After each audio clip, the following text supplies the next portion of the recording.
thinking about doing your own estate plan, well, maybe you should talk to Tara Peterson with Crenshaw Peterson first, because I have a feeling you're going to say that's not the wisest idea. It's not the wisest idea. So estate planning is something that we in the estate planning realm as attorneys do every day, right? It's all I know, the ins and outs. I see it after people have passed away or gone incapacitated.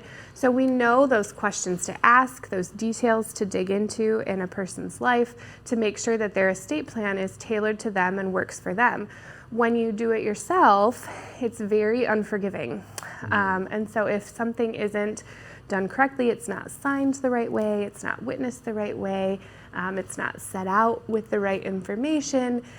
I have not figured out yet, Bob, how to bring people back from the dead and ask them questions on what they meant, okay? Yeah, right. And so it's just unforgiving. So when you don't do it every day, when it's not something you're used to, you don't know all of those things that can come into play.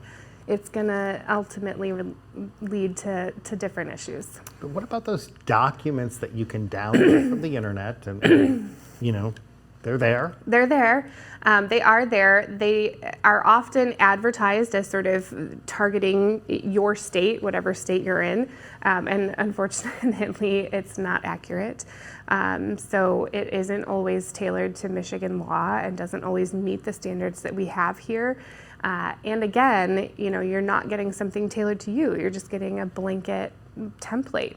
I had an estate once where they listed, it had a blank, you were supposed to put in the name, and it just said trustee through the whole thing. And so they actually never named their trustee. They didn't realize that that needed a name filled into that blank, and so it just said trustee the whole time. And so we still ended up in court deciding who was going to be in charge of the estate. Because they don't know all of those details or how exactly to fill it in to make sure that there's not going to be issues down the road. I bet a lot of people think, though, I could just copy my friends. Yes, we've seen that too. So there's two issues with that. One, your friend does not have the same life that you do. So is that going to work in your scenario? You just, it's a pretty big risk.